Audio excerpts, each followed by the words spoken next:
Labour pain होने लग रहे हैं और मैं सहन कर रही हूँ बहुत ज़्यादा अच्छे से। I am trying my level best. Hope so, देखते हैं। This is my last video. और ये मेरी मम्मी है जो आ रहे हैं।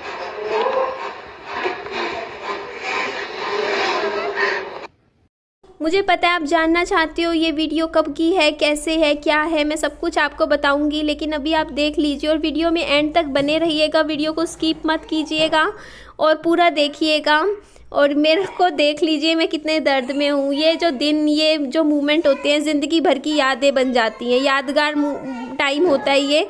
अभी मैं आपको बताऊँगी मेरे बेबी बॉय हुआ है या बेबी गर्ल हुई है, मैं सब कुछ आपके साथ शेयर करूँगी। अभी वीडियो में आप मेरे साथ बने रहिएगा। हाँ बेटा, मैं हटाती हूँ। मेरा बच्चा विहान, ये मेरी मदर, और ये वो मेरा दिन जिस दिन मेरे बच्चा बेबी हुआ था।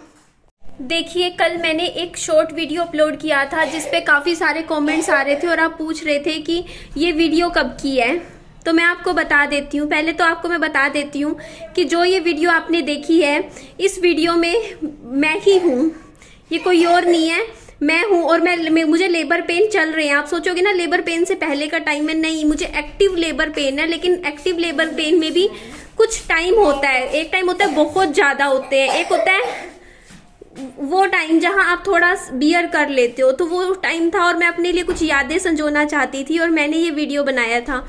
तो मुझे बेबी बॉय हुआ था या बेबी गर्ल हुआ था, बच्चा नॉर्मल हुआ था या सी सेक्शन से हुआ था, मैं सारे क्वेश्चंस के आपके जवाब देती हूँ। सबसे पहली चीज़ तो मेरी जो डिलीवरी थी वो नॉर्मल डिलीवरी थी। ऑपरेशन से मेरे बच्चा नहीं हुआ था विहान। पर सारी उम्मीदें, देखो मैंने नाम बता दिया ना, तो अब आपको पता चली गया होगा कि बॉय विहान। तो विहान हुआ था, ये तब का क्लिप था। और मुझे बेबी बॉय हुआ था और पूरे प्रेगनेंसी पे मैं सोचती थी कि मुझे लड़की होगी। पता नहीं क्यों अंदर से हमेशा जब भी आप प्रेग्नेंट होते हो ना, तो हमारे मन में ये होता है कि पूरे 9 महीने दिमाग में चल रहा होता है कि हमारे मतलब हम कुछ ना लेके चलते हैं जेंडर की, हमारे पक्का लड़की होगी लड़की होगी। तो मैं भी आखिरी तक यही सोचे जाती थी कि मेरे को एक प्यारी सी क्यूट सी बेटी होगी। बट मुझे एक बेटा हुआ और विहान हुआ था। और पूरा सिम्टम्स मेरे को यही था कि मेरे ना ऑपरेशन से ही बच्चा होगा। मेरे मन में इतना सा भी नहीं था कि मेरी नॉर्मल डिलीवरी हो सकती है। क्यों? क्योंकि मेरी प्रेगनेंसी, कहते हैं कि नॉर्मल डिलीवरी उनकी होती है जो पूरा 9 के 9 महीने एक्टिव रहते हैं, काम करते हैं, जैसे बैठने का, उठने का, मतलब रसोई का काम, कपड़े, मतलब सारे काम करते हैं, उनकी नॉर्मल हो जाती है। जो एक जगह बैठे रहते हैं तो उनकी नॉर्मल डिलीवरी मुश्किल हो जाती है। तो मेरी एक्चुअली क्या था कि मेरी प्रेगनेंसी में कुछ कॉम्प्लिकेशंस थी। कॉम्प्लिकेशंस ये थी कि मेरे इससे पहले मेरी 2 बार दिक्कत हो गई थी। और वो 2 बार दिक्कत हुई थी महीने वाली, महीने 1.5 महीने वाली।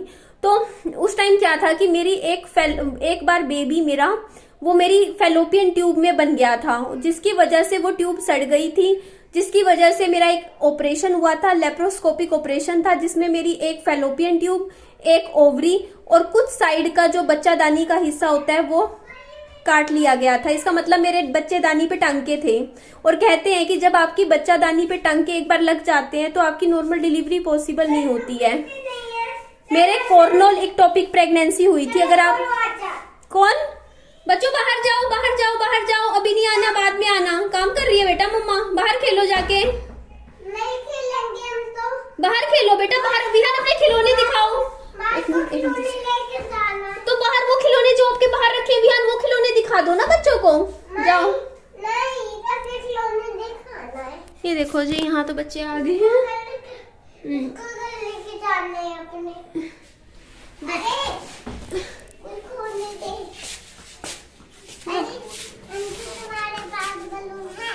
बलून है, दे देना विहान, एक बलून दे देना, ठीक है बाबू को। जाओ। हाँ, तो मेरी बात सुनिएगा। विहान है ना, अभी जैसे जैसे बड़ा हो रहा है अपने दोस्तों को लाने लग गया है। हर रोज कोई ना कोई इसके फ्रेंड आते रहते हैं। एक्चुअली इसके पास खिलौने भी, विहान के पास आपको पता है बहुत सारे हैं। और बच्चे तो भाई खिलौनों के ही भूखे होते हैं, उनको खिलौने चाहिए होते हैं खेलने के लिए। तो विहान जब भी प्ले कर रहा होता है तो सारे बच्चे आ जाते हैं। शोरनी शोरनी, ले जाओ ले जाओ ले जाओ। तो मैं ये कह रही थी कि ना मेरे को उम्मीद थी ही नहीं, क्योंकि बच्चों शोर नहीं, आराम से चुपचाप ले जाओ खिलौने उस बाहर वाले घर में खेल लो। बेटा मैं यहाँ पे इसलिए आती हूँ ताकि मैं थोड़ा शांति से काम कर सकूं, ठीक है। देख लो, नहीं शोर करनी है। जाओ विहान, नानी के पास खेलो जाके। एक्चुअली आप जानते ही हो आज शनिवार है, कल संडे है, 2 दिन विहान घर पे है। तो मैं ये बोल रही थी कि ना मेरा ना आपको पता ही रखा है, मेरे एक ओवरी है, एक फेलोपियन ट्यूब है और मेरा यूट्रस पे, जैसे यूट्रस कितना होता है तो उसका जो साइड वाला हिस्सा है ना, क्योंकि मेरा जो बच्चा था वो मेरा फेलोपियन ट्यूब और जो साइड का जो यूट्रस होता है उसमें बन गया था और वो पोर्शन ही हटाना पड़ा। मतलब मेरे पास पूरी बच्चादानी नहीं थी, ये प्रॉब्लम थी मेरे साथ। तो डॉक्टर, और हाँ अब आपको मैं बात बताती हूँ, आप लोग जो मुझे कहते हो ना, आपको जब पता था आपने फिर भी बच्चा क्यों किया? आपको पता था जब आपके हस्बैंड की किडनी की बीमारी है, तो हाँ जी मुझे पता था मेरे हस्बैंड को किडनी की बीमारी है, फिर भी मैंने बच्चा इसलिए प्लान किया था क्योंकि मुझे डॉक्टर्स ने बोला था। अब मैं कंफ्यूज हूँ इस चीज में भी। मेरे को जैसे गंगाराम हॉस्पिटल में जहाँ पे मेरा ऑपरेशन हुआ था ना, वहां जिन डॉक्टर ने मेरा ऑपरेशन किया था उन्होंने मुझे बोला था कि आप जल्दी से जल्दी, जैसे 6 महीने का गैप दो, एक बार ऑपरेशन हो रखा है और बच्चा प्लान जल्दी से जल्दी करो। उन्होंने मुझे कहा था जल्दी बच्चा प्लान करो। तो मेरे को था कि हाँ मुझे अब जल्दी करना पड़ेगा। बोलते आप चिंता मुक्त हो जाओगे, आपके एक बच्चा हो जाएगा, क्योंकि आपकी बॉडी में, वरना आपकी टेंशन रहेगी कि आपके बॉडी में अब एक ओवरी नहीं है, एक ट्यूब नहीं है, कल को होगा नहीं होगा, तो आप ना एक बच्चा अभी प्लान कर लो और आपका, ठीक है। तो आपकी दूसरी जो ट्यूब है ना, फेलोपियन ट्यूब, वो सही काम कर रही है, ये चीज थी। और दूसरे डॉक्टर हिसार में पूछा तो उन्होंने पता है मेरे को क्या बोला, मैंने पूछा क्या मुझे बच्चे हो सकते हैं अब, क्योंकि मेरी एक फेलोपियन ट्यूब और एक ओवरी तो निकाल दी गई है। तो उन्होंने, डॉक्टर ने मुझे बोला 10 बच्चे कर ले चाहे तू पैदा, एक ट्यूब पे 10 करवा दूं मैं तेरे, आजा। तब मेरे को इतनी रिलीफ फील हुआ। मतलब क्या है कि बच्चे हो सकते हैं। मतलब आप बोलते हैं आपके पास यूट्रस है ना, बहुत है, काफी है, बस लेडीज के पास यूट्रस वो बहुत होता है, यूट्रस से में ही बच्चे होते हैं। तो मेरे पास मेरे रिप्रोडक्टिव ऑर्गन्स हैं लेकिन कंप्लीट नहीं है, क्योंकि कुछ एक आपको बताया एक हादसा हो गया था मेरे साथ जिंदगी में। और ये हादसा मैं कईयों का सुना है, कईयों के हो जाता है। जैसे कि वो जो है ना, एक बड़े यूट्यूबर है अरमान मलिक, उनकी जो फर्स्ट वाइफ है पायल, उन्होंने भी बता रखा है कि उनकी भी एक ट्यूब निकली हुई है। उनका भी सेम मेरे वाला केस था। और उसके बाद देखो अभी उनके 2 जुड़वा बच्चे हुए थे, बाद में लड़का लड़की, बाद में हुए ना, आईवीएफ से हुए उनके तो मेरे ख्याल से, बट हो जाते हैं, चाहे आईवीएफ से हो कैसे हो, अगर पैसे हैं तो आपके पास आपका हो जाता है बेबी। और यहाँ पे आपको मैं बता दूं, रिस्पेक्ट वुमेन, मदर्स की रिस्पेक्ट करनी चाहिए, क्योंकि जब आप एक बच्चा, एक माँ जब दुनिया में लाती है ना, तो हड्डियों के टूटने जितना दर्द होता है, इतना दर्द आप इमेजिन नहीं कर सकते। वो जो घंटे होते हैं ना जब आप लेबर पेन में होते हो, वो जो दर्द होता है वो सिर्फ वो इंसान समझ सकता है जिसने वो दर्द फेस किया है। और कमाल की बात ये है, हमें पता नहीं हम कुदरत के किस मूर्ति की बनी होती हैं हम लेडीज। हम ना जब हमारे वो बच्चा हो रहा होता है ना, जब बच्चे का दर्द हो रहा होता है, तब हमें ऐसा लग रहा होता है हमने ये सब, मतलब पूरी जिंदगी के 10 साल आंखों के सामने आ जाते हैं। और जब बेबी हो जाता है ना, उसके बाद ना मैं तो पता है 10-15 दिन शौक में चली गई थी विहान होने के बाद कि मैंने क्या झेला, मेरे साथ ये क्या बनी। मतलब जैसे होता है ना, एकदम से शौक हो गया था मुझे, क्योंकि इतना दर्द, इतना पेन मैंने झेला बच्चा होते हुए। और उसके बाद ना क्या होता है कि आगे की बात सुनिएगा मेरी। उसके बाद जब विहान हो गया, अब देखो 3-4 साल हो गए ना विहान को, मतलब पैदा हुए 3.5 साल।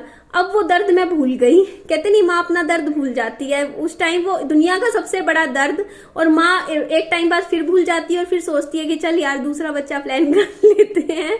होता है ना, क्योंकि जो कहते नहीं जितना आप पेन लोगे ना उतना ही वंडरफुल आपको गिफ्ट मिलता है, भगवान जी देते हैं। मतलब जितना दर्द आप जिंदगी में सहोगे ना, उतने ही ज्यादा आप निखरोगे। ये एग्जाम्पल है लेबर पेन का, क्योंकि लेबर पेन में औरत को दुनिया में जिंदगी में सबसे ज्यादा दर्द होता है। और उस दर्द के बाद उसको एक प्यारा सा जब बच्चा मिलता है ना, तब लगता है ये वर्थ इट था, ये पेन लेना जरूरी था, क्योंकि इसके बाद जो मिला वो बहुत ही प्रीशियस होता है हम लेडीज के लिए, हम माओ के लिए। वो होता है हमारा छोटा सा बच्चा जो हंसता है, खेलता है, उसकी छोटी छोटी सी उंगलियां होती है, जिसका हाथ हम पकड़ते हैं, जो हमें माँ बोलता है। हमें एक नई पहचान मिलती है।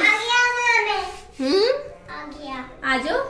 हमें एक नई पहचान देते हैं ये बच्चे। माँ खिलौने ले लो। ले लो, जो हमसे बातें करते हैं। दुनिया में एक नई जान हम ले आते हैं, हम माँ, हम लेडीज़। तो इसीलिए कहूँगी कि हर माँ की इज्जत करो, हर माँ की रिस्पेक्ट करो। उसने बहुत दर्द के साथ इस दुनिया में आपको लेकर आए हो, बहुत पेन ली है आपके लिए। तो ठीक है जी, एंड करते हैं। वीडियो को अच्छी लगे तो लाइक कीजिएगा, चैनल को सब्सक्राइब भी कीजिएगा और दोस्तों में, फ्रेंड्स में शेयर कीजिएगा और अपना खूब सारा ध्यान भी रखिएगा। Bye bye, take care.